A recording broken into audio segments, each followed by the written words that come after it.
છીએ બસમાં. તો આવી રીતે કંઈક નજારો તમને બતાવું બનાવે હું તો આવી રીતે કંઈક છે વાત.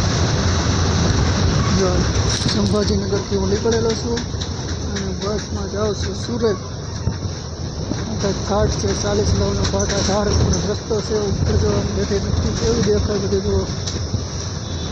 એવું બધું હેઠે છે ઘાટ કહેવામાં આવે છે. ઓલી ધાર કેવું બધું દેખાય નજારો વિડીયોમાં બનાવ્યો હોય તો તમને ખબર પડે કે આ બાજુ કેવું મહારાષ્ટ્રમાં આવ્યું છે.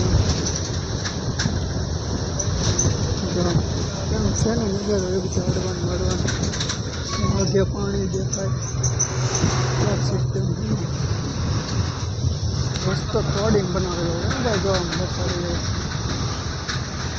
કેમ સારું ઉપર તો રસ્તો બનાવેલો છે પહાડો જોવા તમને બધું જોવા મળશે. જોવા લાયક છે આ બધું. અને મારી જિંદગીમાં નથી જોયેલી એટલે તમને પણ બતાવું બરાબર. હવે સારું ફીલિંગ રસ્તો કરે બની રહેશે. જો આમ સોલાર સિસ્ટમ પાણી બધું બતાવી. જો નીચે ગામડા આવેલા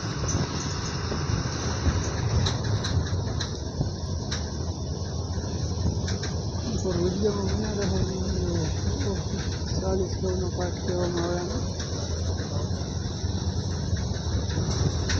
બાકી ધાર ઉપર રસ્તો બનાવેલો છે. કેટલો સમય લાગ્યો છે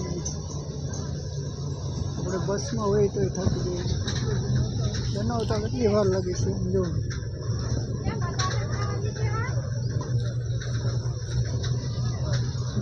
કેવું છે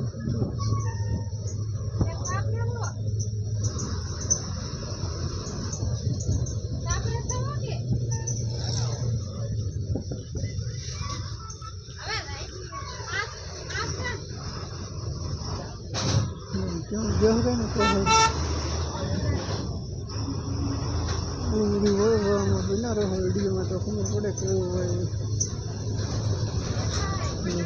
કેવી ધાર છે ધાર સીધી રસ્તો બનાવ કેમ 40 ગામનો ઘાટ કહેવામાં આવે. કેમ રસ્તો કેમ તમે એકવાર જોયો લાયક છે. જો ધાર સીડી પાસે લઈ જાવ લાયક છે.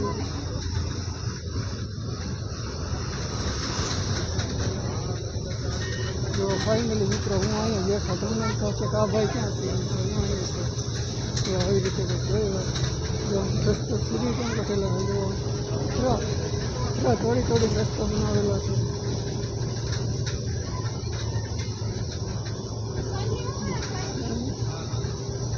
મળી બીજા બ્લોકમાં ફાઇનલી જોતા મારે કોલ આવી ગયો છે ઉપાડી લો.